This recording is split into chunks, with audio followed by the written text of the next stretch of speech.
welcome to Diaspora Weekly. I am always very, very excited when I'm speaking to the millennials. You are the ones that are going to change Africa. We have trust in you, but you live outside the continent. Let me welcome Sharon Akumia, lawyer from United Kingdom, London. Welcome. Hi, thank you. And now from Houston, Texas, we have Wendy Mtembu from South Africa. Welcome, Wendy. Thanks for having me. Wendy, first up, you sent me a song that was brilliant, a rap song. How did you get into that? Well, I like to talk. So when talking, you have to have a point of conversation. So the point of my conversation, meaningful ideas, meaningful thoughts, or a thought that'll lead you to a positive thought. So it's mostly just inspiration and just letting people know that I understand we are all here together, we are all human, and we have to fight together for each other. And so that's really where the rapping came from, just a whole lot of talking on beat. Yeah. And then the sing that just kind of like brings the emotions out of you, you know? So that's really. But does that sell though? Does that sell? Because we know if you're talking about using all the bad words and you want to be really obnoxious, that will sell. But in rap, of course, positive message. It's not a sell thing for me because I don't do it to sell. I do it just for whoever wants to hear it and get the information or the thoughts, the energy, the vibe. But as far as to your point, of course, if you're negative, if you're downplaying the situation, if you're showcasing your money, you're flashing your jewelry, you're talking bad about your mom, your sister, your auntie, or, you know, glorifying an act that is not a positive one that we can all follow, that sells because that's what they want. Mass media wants you to be stupid. They want you to be ignorant. They want you to fall victim to wanting to be famous and be flashy. And of course, who watches those videos? It's those kids who don't have. So the first time they get money, they're going to go get the most expensive thing just to look like someone who has money. So right there, you're creating a trend that everyone kind of follows and mimics. And now we just look like a bunch of zombies doing the same thing. And so I choose to step outside of that and just do something completely different. And so it just goes back to the biblical text, which pretty much says there'll be a very few that'll be walking towards the gates of heaven and so many going the opposite direction. So I try not to do what's popular. I do what is more meaningful and what can get a better outcome, a positive result, basically. Oh, okay, here I am trying to gather young people across the globe, people of African descent, because I am convinced that in you, Africa has a hope to turn the corner. But I think, Sharon, listening to Wendy, I think she just painted a pretty gloom picture. Are we wrong about the youth today? I think she's right to a certain extent that there are different influences and unfortunately, some aspects of our music is not helping the situation as to how we bring, especially youth in our community in the Black diaspora. And so we do need positive role models, and if we can do it in the form of the language that they understand, which is music, rap, and social media, then I'm all for it. I do think the tide is changing, but we have to keep up the momentum. Okay. How do you keep up the momentum? When in her case, if she decides to go the other way, she'll sell a lot of records and she'll be an instant wealthy young lady. But it sounds to me like it's going to be difficult to do the right thing. So how do you do the right thing in today's era if you're young? in the millennial group? Well, for me, I'm quite present on social media. I've joined some diaspora groups. So there's one group I've joined here in the UK, which we've only set up for about in the last year, called Ghanaian Diaspora Women, and that's just a group that we formed online socially via WhatsApp. It's gone onto Facebook. We are now training young women in the diaspora, and we've got chapters all over. Parts of Western Europe and USA and Canada, where people, young women, older women, in fact, who want to go back home and to really be an influencer, whether it's in politics, whether it's in charity. So we've set up a charity alongside the activist side of the group, and we are making a few headways. We are getting a bit noticed and things, and I think we need to encourage the youth to do that too. It's nice to see also that some of those influencers who influence the youth, like musicians, especially in some of our African musicians, are in a way the fact that many of them now are getting into the Western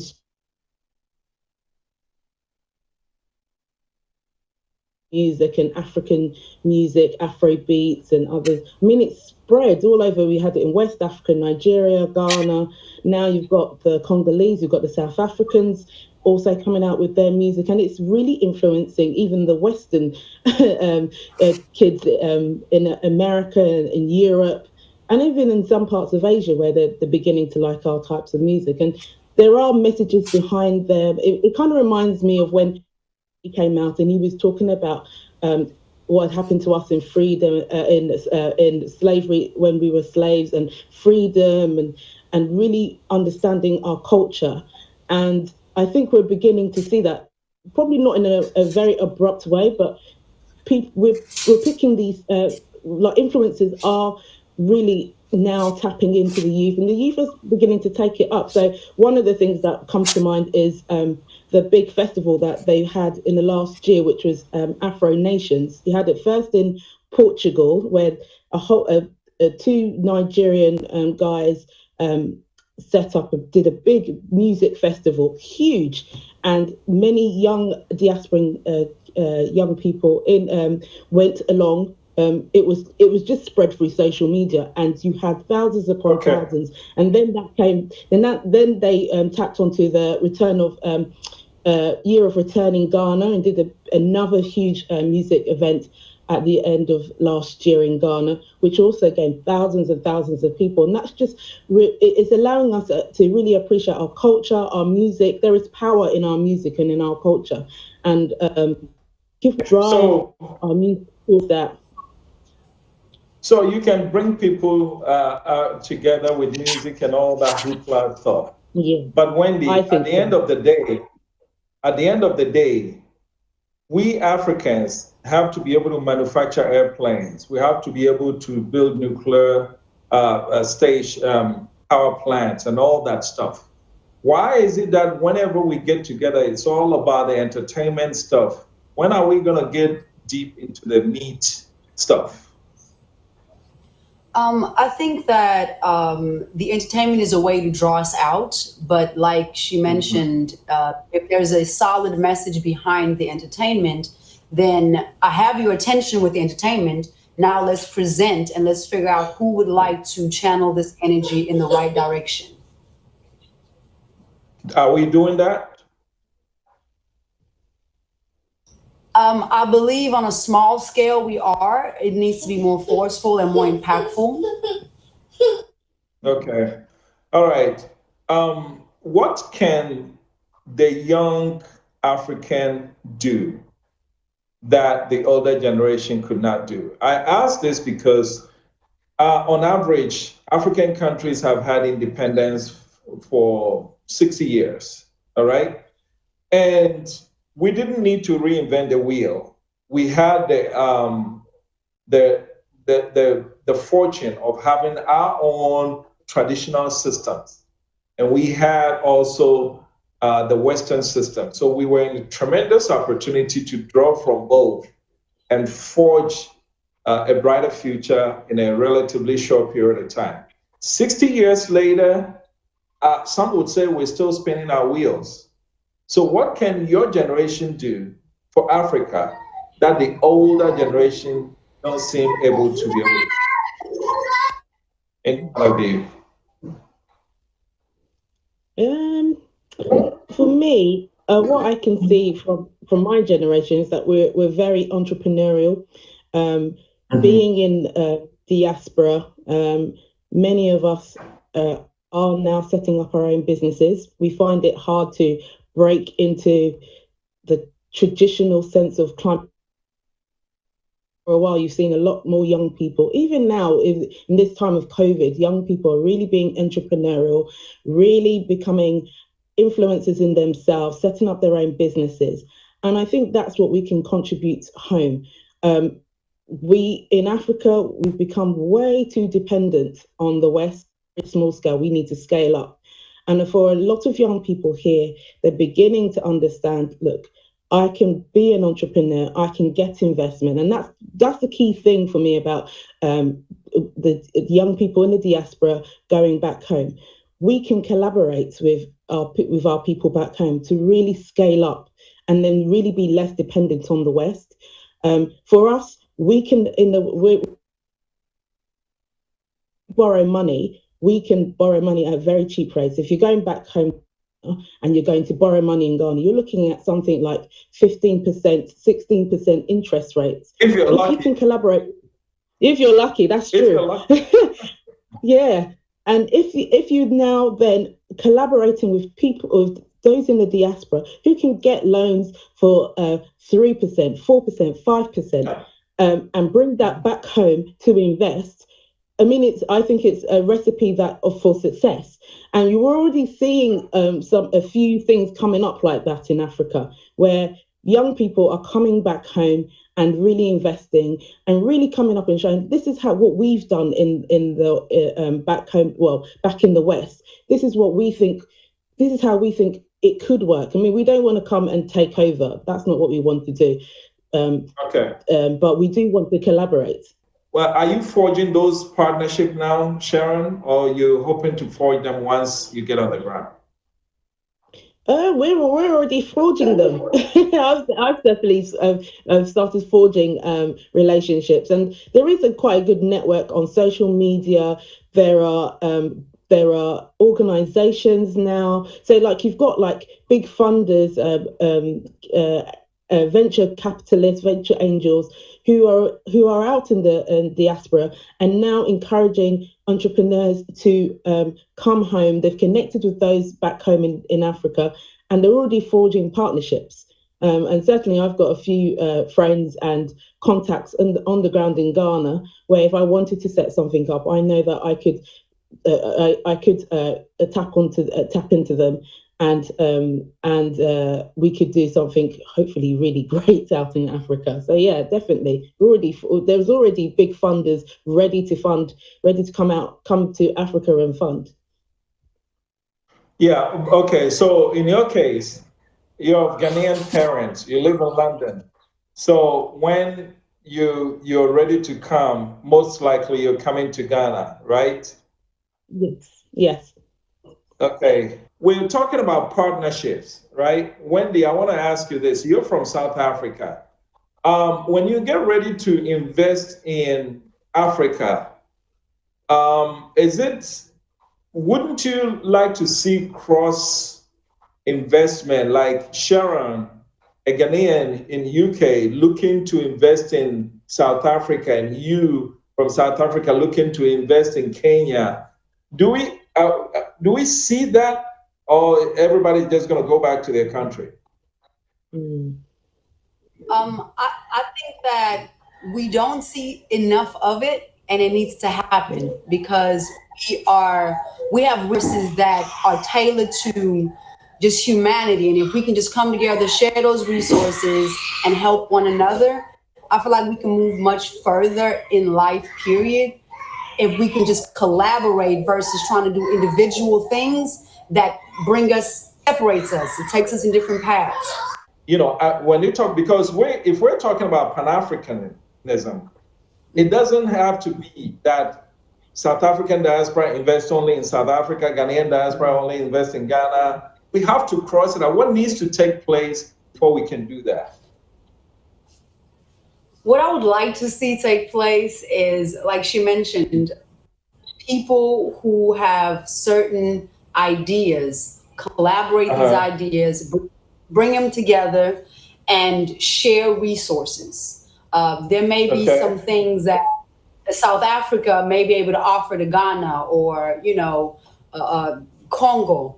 There may be something somebody from Ghana can offer to South Africa. There are a lot of the issues, legal issues, laws, humanity issues that we can actually look at Ghana and we can find comparisons where they're similar, and we can use systems that we can transfer and share information to where we all win. Everyone is benefiting versus I'm going to do my thing, you're going to do your thing, I'm going to tell you how it goes, and hey, you winning, good for you. Now tell me what you. No, I feel like we need to, is the greatest part of creativity. You have to be able to collaborate. We need to set the groundwork though, because you, from where you sit, you're in the diaspora.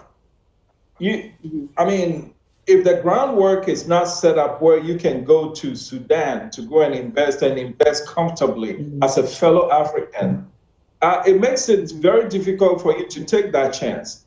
What needs to happen? What would you like to see our leaders on the continent do to be able to set that up, to give you that comfort, to be able to invest in another country? I mean, I think it has a lot to do with regulation, right? Laws, and that are set in place. If I am a United States citizen, but a native of South Africa, there are certain regulations in place that may not allow me to invest in Sudan or allow me to invest in Nigeria, simply because of my nationality versus my citizenship. And then sometimes they want you to have a certain background. So it's not about you being African. What are you bringing to the table? A lot of young Africans who have ideas don't have the resource or the finance that a huge corporation may have that will come and say, hey, I want to make an investment. So a lot of countries need to shift from looking for mega investments and instead focus on ideas that will shape the future and innovation of Africa. We wake up every morning to different stories from politics, business, sports, and entertainment. These stories, one way or the other, affect our lifestyle and dealings with family, friends, and business associates. Your take on Diaspora Network Television gives you an opportunity to have your take on these pertinent issues via phone in and messages to our social media platforms, DNT Ghana on Facebook, Instagram, and Twitter. If it's an important trending story, we will definitely talk about it. Your take with me, Yalsichi, on DNT. Would you buy anything without first knowing exactly what the product was and how it could benefit you? Definitely not. Neither should you vote for your next member of parliament without knowing who they are and how they plan to solve your problems. Watch The Next MP only on Diaspora Network Television and find out the men and women who want to represent you in parliament. The Next MP only on DNT.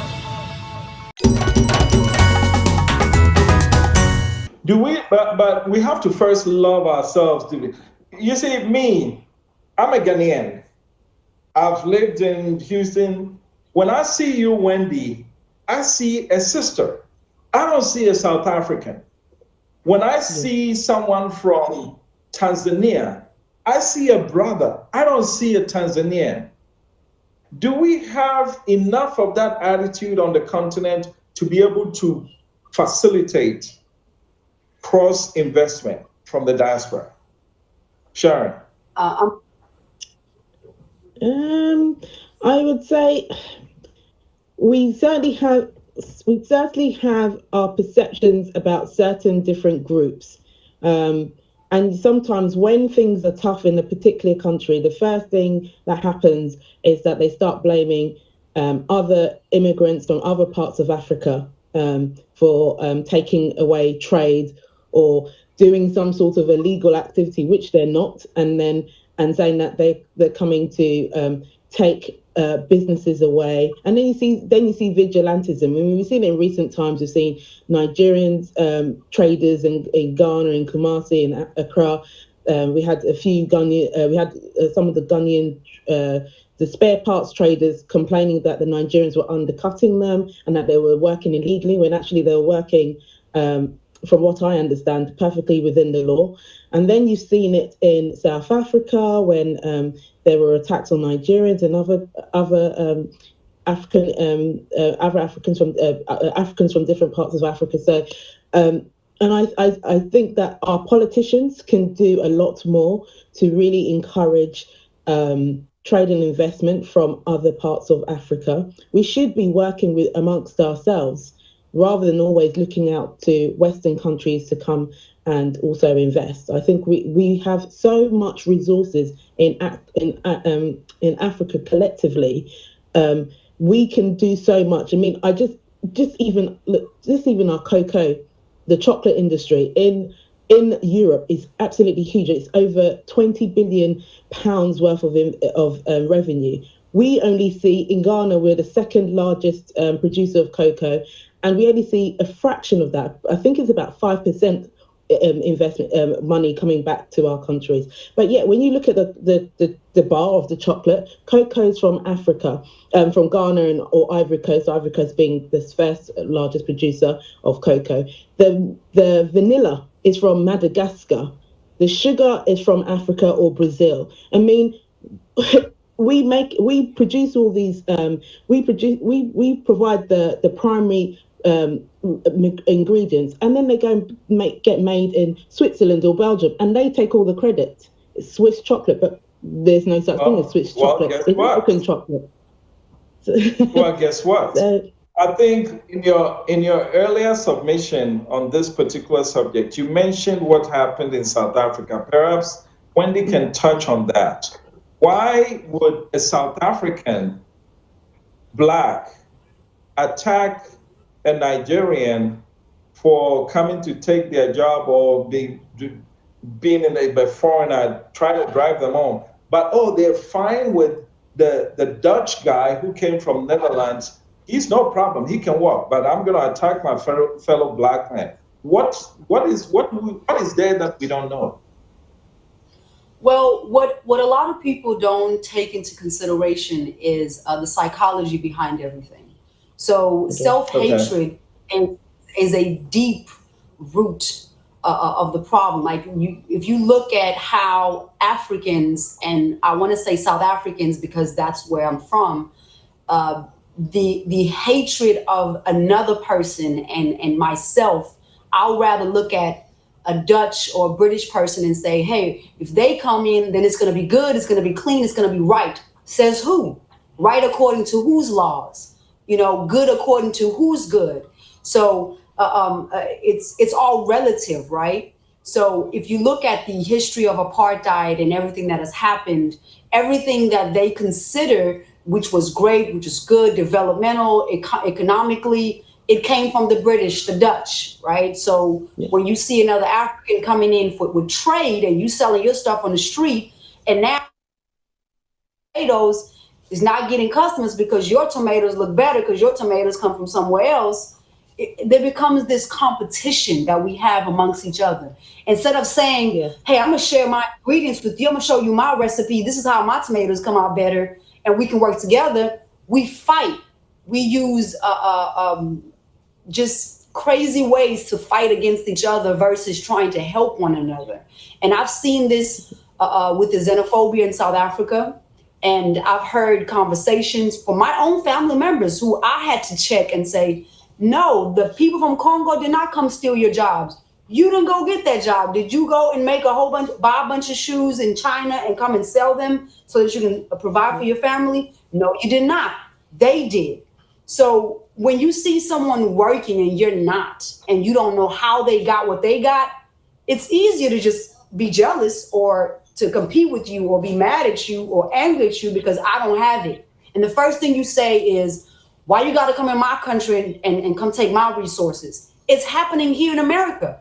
The Mexicans, the Latinx, the population is, everything is blamed on them. There's no jobs. Oh, the Mexicans took it.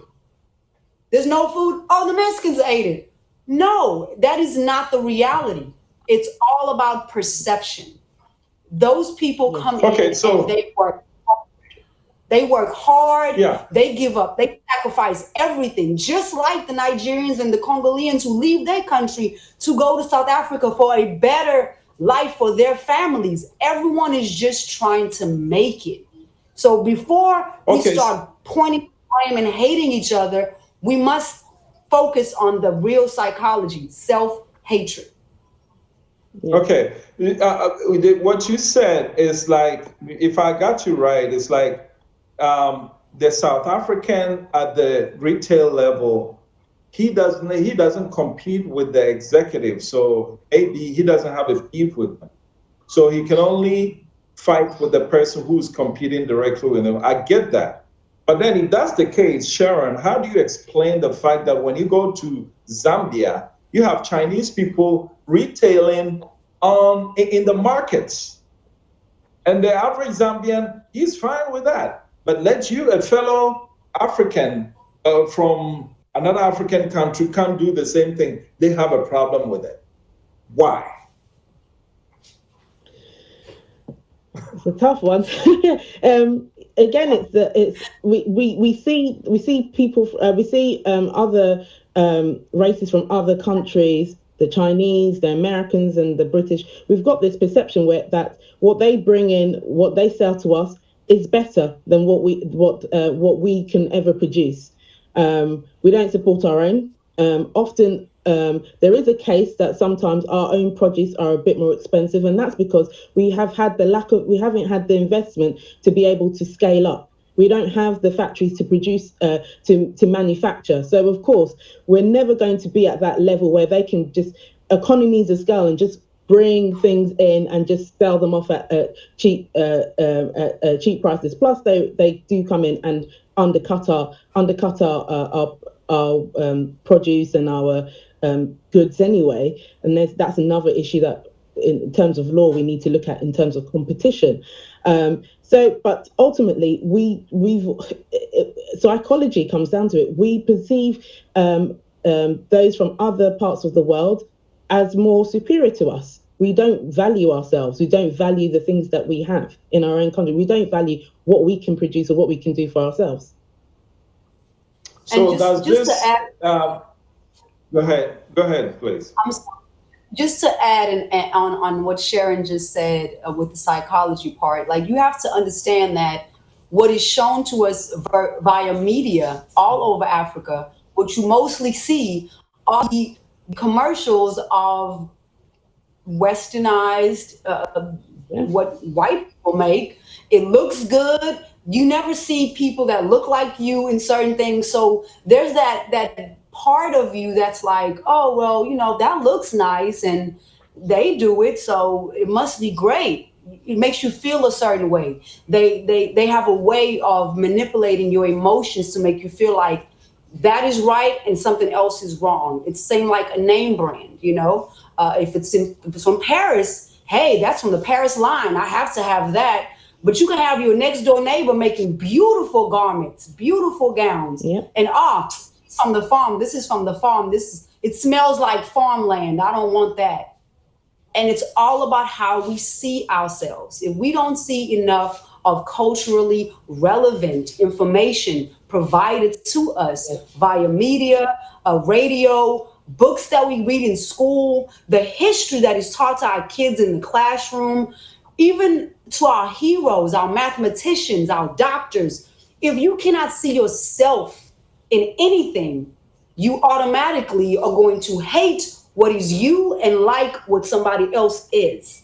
And that just is the bottom line. So if I see someone, like you mentioned, it's easier for the Asians to go into the market and sell. But if someone in your own neighborhood, in your own next door neighbor, as far as the next country, you coming to steal our profits. This is our territory. Then you become territorial. But when an Asian comes, it's, oh yeah, I welcome good business. I welcome the growth of, it's it's not an even plane, and it's because of what we've been taught, what we've been allowed to listen to, what we've been fed in movies, in film, which is why I'm so glad there's something called Nollywood, because now our kids can see African images, they can see Black images, they can actually say, oh wow, I can aspire to be that because I saw it on TV. So sorry, I didn't mean to take Okay, that. so no problem. It sounds to me what both of you are saying, it's not a proper thing to say, but it sounds to me like stupidity. Should we call it just what it is? Sharon? To a certain extent, there is a bit of stupidity and backwardness to it, but then I don't think we can blame ourselves too much where we have for centuries has been fed a whole discourse which goes against our own race, from slavery times to even when people have gone abroad.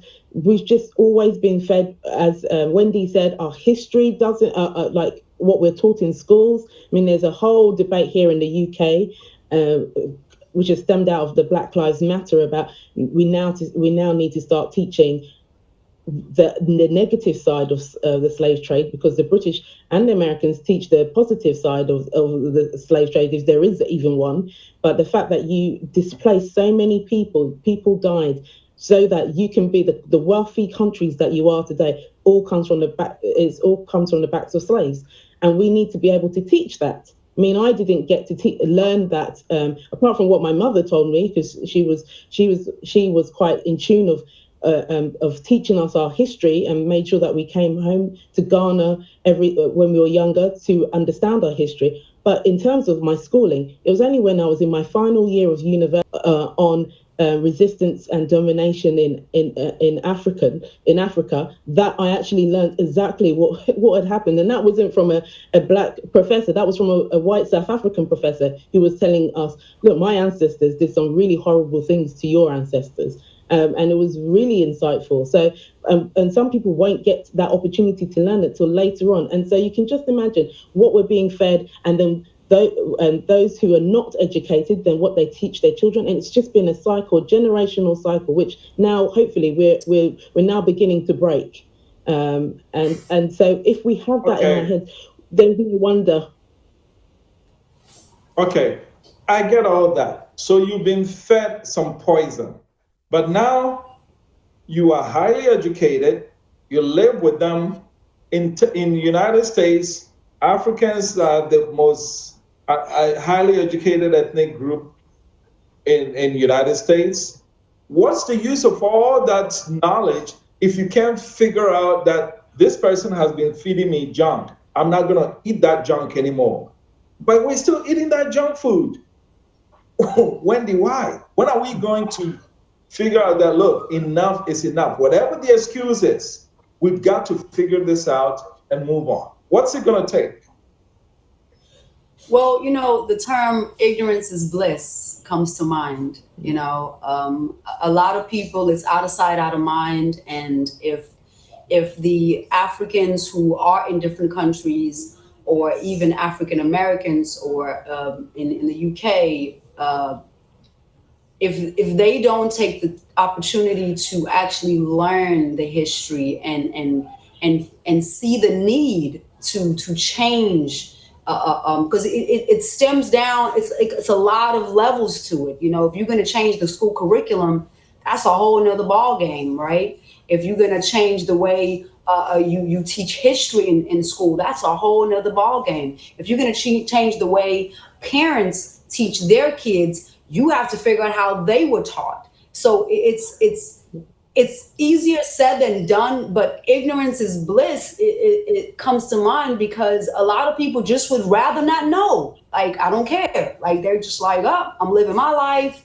It has nothing to do with me. It doesn't affect me. So I feel as if people like Ms. Sharon and myself, given the right platform and get enough people together and actually in a very tricky entertainment kind of way, deliver the information. because you almost have to trick people into giving them information. You can't just say it outright, because then you're put in a category. Either you're, oh, she's all about Africa. No, I'm about history and human.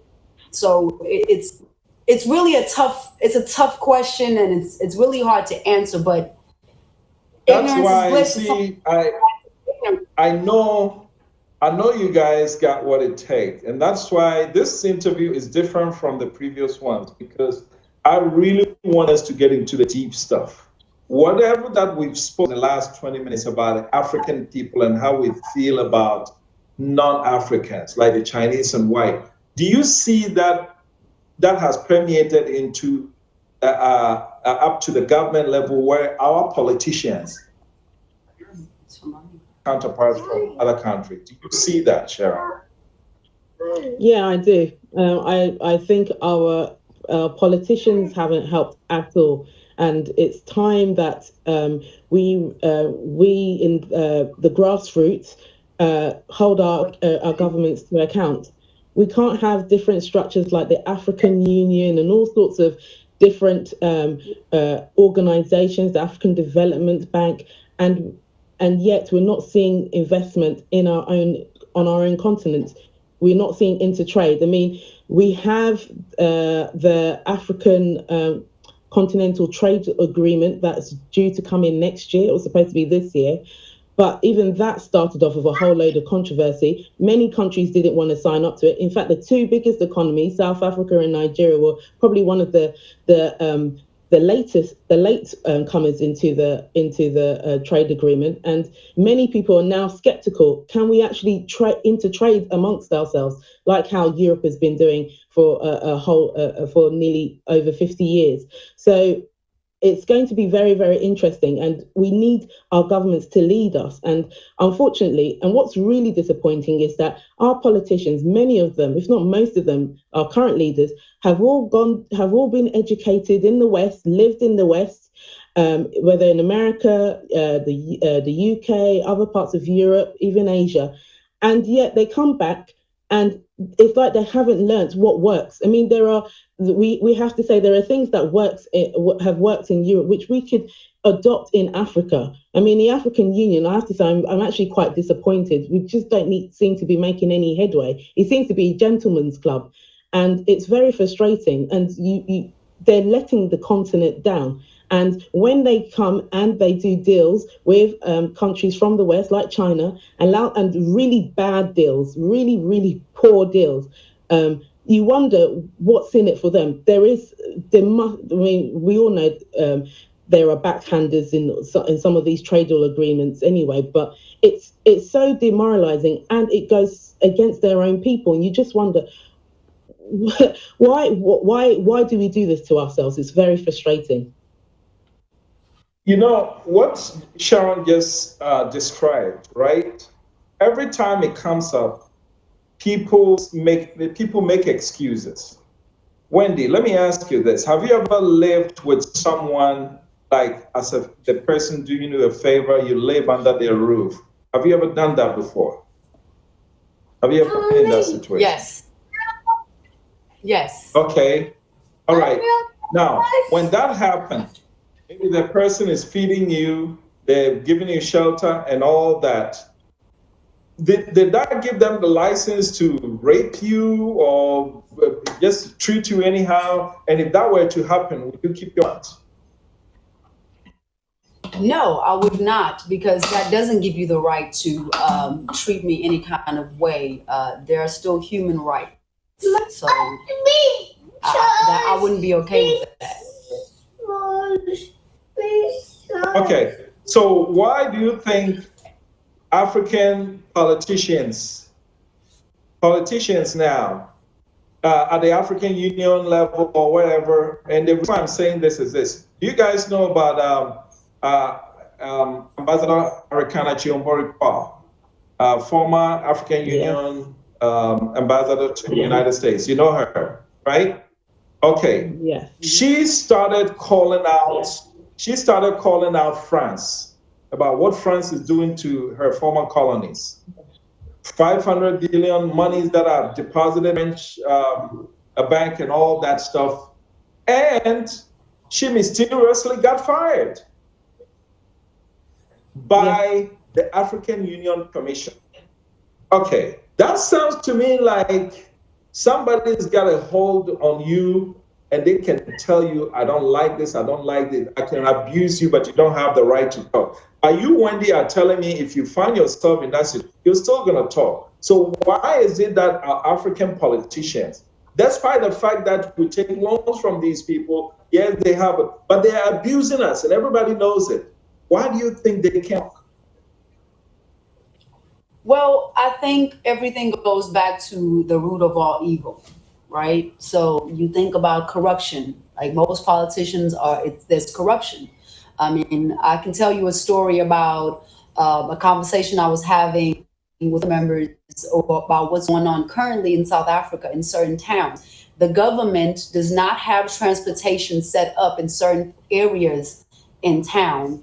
And there's just basically the taxi drivers control the roads. They get to decide what happens on the road. They get to decide which passenger gets kicked out the van, which passenger has to get on the van. And so you have people who have, you know, saved up enough money, they've bought themselves a car, and then they take their friends, their next door neighbors to work. They get in trouble and will actually get shot and killed for taking money out of the taxi driver's hands or mouth. And so the government is not coming in and helping with these situations. These taxi drivers, they get into arguments, they fight over territories, they shoot innocent people. With 3 or 4 people died just a few days ago in a taxi, trying to go to work, provide for their families. But because these taxi drivers are having disputes, these people die. Innocent people die. The government is not stepping in. Nobody's saying anything. The police are afraid of the taxi drivers. And it's stuff like this that makes you see how bad the corruption is. Since when can a government or a police, the people who are supposed to protect and serve, the people you are paying with your tax money, are telling you, I'm too scared to go talk to those people, they're going to kill me? It is ridiculous, and it is information that we do not hear about in mass media. It's information that we only hear about when we hear one of our family members have been killed. And so it is the corruption it is the corruption and the love of money. When you come from nothing and you had nothing and now you've been given something and you don't know how to handle it, this is what happens. And then you give someone who considers themselves highly educated and they have all the answers. Now they're the god of this money. They do whatever they want to do and you can't tell them nothing. And that's when they say, I can shut you up or I can make you talk. We wake up every morning to different stories from politics, business, sports, and entertainment. These stories, one way or the other, affect our lifestyle and dealings with family, friends, and business associates. Your take on Diaspora Network Television gives you an opportunity to have your take on these pertinent issues via phone in and messages to our social media platforms, DNT Ghana on Facebook, Instagram, and Twitter. If it's an important trending story, we will definitely talk about it. Your take with me, Yalsichi, on DNT. Would you buy anything without first knowing exactly what the product was and how it could benefit you? Definitely not. Neither should you vote for your next member of parliament without knowing who they are and how they plan to solve your problems. Watch The Next MP only on Diaspora Network Television and find out the men and women who want to represent you in parliament. The Next MP only on DNT.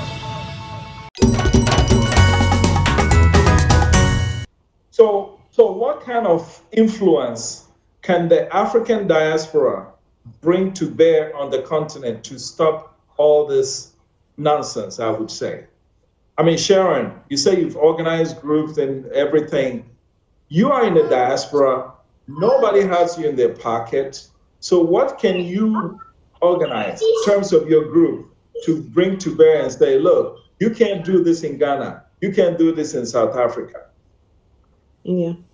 is a case of really engaging even the grassroots. We need to mass mobilize those who are the voters. And unfortunately, governments across Africa have don't educate, because they know if they educate people about their rights and their citizens and what it means to be a citizen, then they will be challenged. They like to suppress the people so that it benefits them and their elite, because there is an elite. You have governments. You have a leader who has brought in all his friends and his family into government, and it's so frustrating. Us in the diaspora, what we need to do is to, from one stage, is influence our own people, our families, our friends, go out there and try and educate and try and get platforms such as yours and other media spaces to hear us. At the moment, I'm backing for more independence. I mean, Ghana's going to have a presidential election at the end of the year. I'm backing independent candidates, people who have been in the diaspora and want to come back and really change the status quo. I go out and call out certain things that are wrong. So recently we've had the death of the 90-year-old woman who was lynched in a village because they thought she was a witch, which is absolutely abhorrent. And nothing was done. No police for days. No police. No nothing. Nothing from the government until there was uproar on social media and in media and mobilizing people. The government has called for the arrest. That one, yeah, I know that. But yeah. Go ahead. And that was because people. Yeah, because people were people from here, I know, contacted certain ministers, had called them up and said something needs to be done about this. This is disgraceful. And that's when you started seeing police being mobilized up there, the First Lady of Ghana sending a delegation up there. I mean, we've said there should be enough of these. We should end these so-called prayer camps, but where they are, rather than praying for people, they're abusing people. I know a government minister who said there's nothing we can do about it. Prayer camps are not in our constitution. Wow. They're not law. Yeah. And it's just disgraceful. And we need to highlight these things and make sure that we shout loud about it and call out things that happen, and then go out there. And if it's a case of me moving over to Ghana and really mobilizing people, then we will do so. And also having the vote right now, us in the diaspora are supposed to be having a vote this election. They haven't organized. Well, the vote is coming. Yeah, the next election will definitely come. Yeah. Yeah, it will happen. In the final minutes, Wendy, if you became president of South Africa, what would be that you would focus on in your first 100 days? What would be your priority policy areas? I would fire everyone. Yes. I would clean house. Clean out, yes. I would clean house. I would interview people based on the ideas they have for innovation and for change and growth in the country. So my focus wouldn't be on, your political stance, nothing. It's all about the people. We need to go back to the people, not government for what I can get out of it, but government for the people. And so my first 100 days, I would clean house.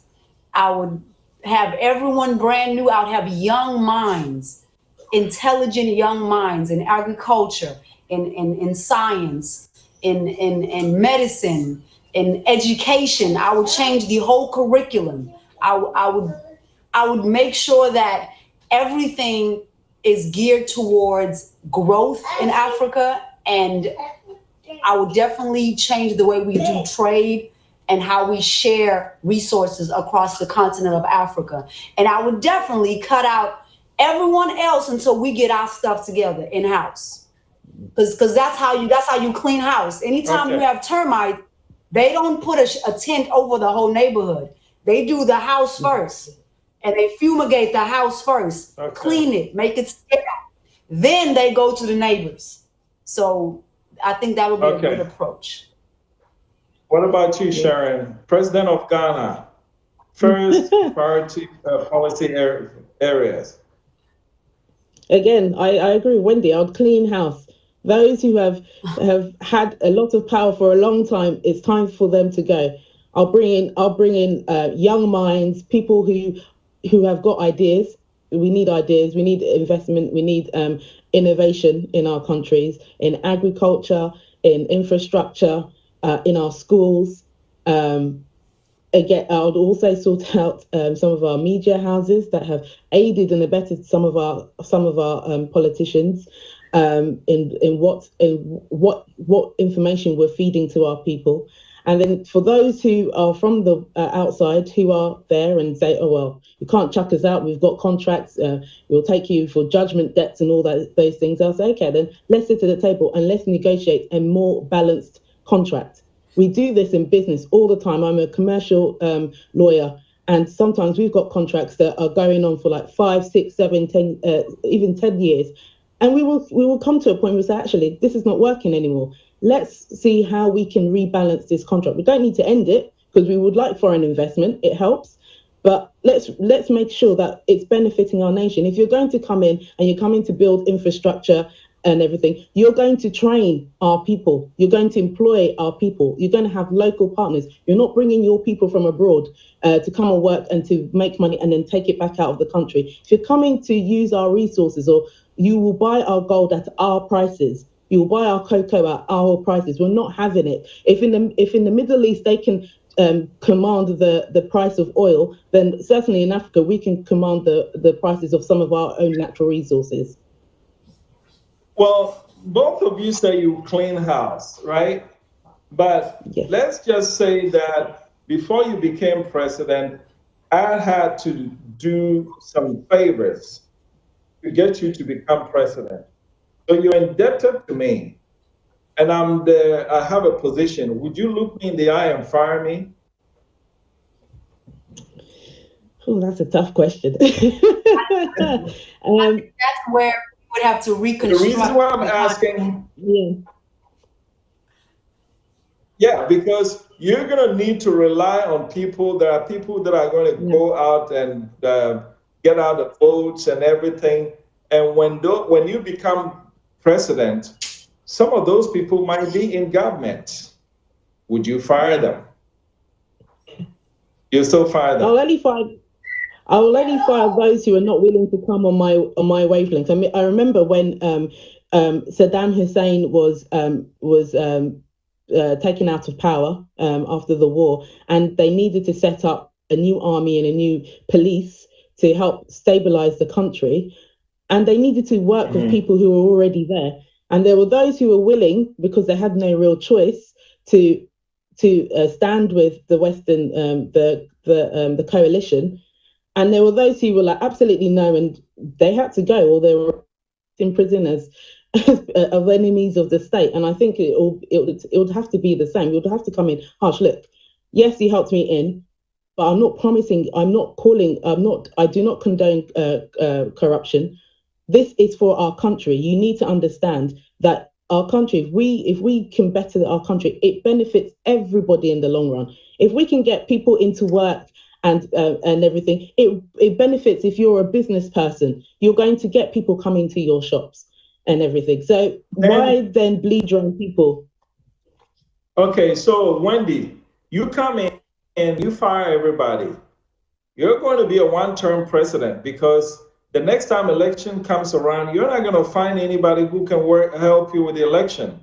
And the 4 years is not enough for you to finish whatever you set out to do. So 4 years, you come in, you fire everybody. After 4 years, you're gone. And the corrupt people come back in. Well, I think that the reconstruction of the whole, I guess, group of people, like Congress, the Senate, all of that, I think that'll be more. I mean, I would like to fire everyone because I feel like everyone's corrupt. But like you mentioned, there are some people that you're going to need to trust and, in a way, use so that you can get what you want. So there'll have to be a give and take. Yeah. Okay. All right. Finally, first of all, I want to thank you guys. This has been a brilliant conversation. I think we've gotten really into the meat. But in keeping with Pan Africanism, I want to do something to end this. Let me start with you, Wendy. I'm going to take off South Africa and Ghana. Okay. You are about to be born into Africa. Besides Ghana, besides South Africa, which country would you like to be born in Africa? Kenya. Kenya. Wow. What about you, Sharon? Funny enough, I was going to say Kenya, but I was going to say Kenya. Wow. Okay, so why Kenya? What is it about Kenya? I just love the people of Kenya. Like, they are just sweet, humble people, hospitality. I just have never heard anything negative about Kenya, you know? Anyone I've ever met from Kenya has been just amazing. It's Kenya and Tanzania, Tanzania. So those Okay. two, the people there are just, you just feel like in our language we say umuntu ngabantu, which means you are a person by other people, like other people. So Kenya. Yeah. But they recently had a war. Yeah. They recently had several conflicts, right? Go ahead, Sharon. Why Kenya? I think for me, they are, despite the issues they're having between various different fraction groups and political groups, they are very entrepreneurial. They are developing very quickly, and if they could sort out their political and social issues, in terms of business, they are going far. I mean, they are the ones who actually came up with the concept of like mobile money through M-Pesa and other financial instruments. They're doing so well on that side of things. And I think for me also, I see them a lot. So they spread out very quickly. They're one of the countries where you see their people are willing to go. I mean, we've got big Kenyan community, business community in Ghana. You've got them in Nigeria. You've got them in other parts of Africa. All right. Next question. Again, excluding your own the two countries here, South Africa and Ghana. Who's your favorite African leader? Oh. Let me start with you, Sharon. Oh, it has to be Paul Kagame for Rwanda. I think he's doing some good stuff. Okay. Despite him being former military, I think he has he's a shining beacon on Africa as to how to develop your country and how to change the balance of power from those who have come outside to come and trade. I mean, he has totally changed the dynamics. The Chinese, the British, the Americans coming in, they come and then they negotiate good deals. They do not allow other countries to come in and just take over. I'd have to second that. She said it. She said it. That's exactly what we need. That more of those leaders. If we can get everyone on the same page, like Gaddafi once said, if we can have one currency for all of Africa, things would be different. Everyone will be forced to speak our language, not we. Wow. Okay, so I can't get you guys to disagree. Let me try it for the third time. In choosing your husband, if you couldn't marry a South African or a Ghanaian, which African national would be your ideal husband? Oh, that's interesting. You go first. Oh, that's a difficult one. Well, I always like the Francophone countries. So it'd be somebody who's Ivorian or from Togo or Benin. Maybe because I love the French language. I'm trying to learn French at the moment. So I don't know. Maybe somebody from the Francophone countries. Oh, really? Okay. What about you, Wendy? I would say both. I mean, either countries is fine. You know, it's really about your integrity. I What prefer a country? husband with integrity. What country? I said either or. I can't choose. Oh no, I'm saying if you can't marry a Ghanaian or South African, what country would you like to marry from? Oh, Kenya, Tanzania. You like the East Africans, don't you? Okay. Well, I think I have my answer, but I'll end this with a final question. If you were moving back to Africa and you could not move to Ghana or South Africa, which country would you relocate to settle? For me, Tanzania. I think Tanzania, they've okay. really, yeah, definitely. What about you, Wendy? I already know. I'd go with Tanzania too. It's Oh developed. my goodness. Right, Okay, yeah. fine. I think doing or innovation, like if I wanted to do something, that'll be the place to go right now, you know? Yeah, yeah. They've really structured their laws really well. I think I'm going to end this interview on a discovery that I just made. You guys are twins. In fact, I see the similarity right there. So on that note, I'd like to thank you. This has been a brilliant edition of Diaspora Weekly. We're focusing on the diaspora millennials, and you guys are a shining example of that age group. And Africa is going to count on you. I want you to think Africa all the time, because you know what? You've been there. You've gone to school with Americans in Wendy's case, British in Sharon's case. You know them. They don't intimidate you in any way. And we want you back on the continent to engage them as Africa seeks to move forward. Okay? And I really, really thank you for sharing your ideas with Diaspora Weekly. This is Diaspora Network Television. Thank you, ladies, for being with me. Thank you for having me. Thank you.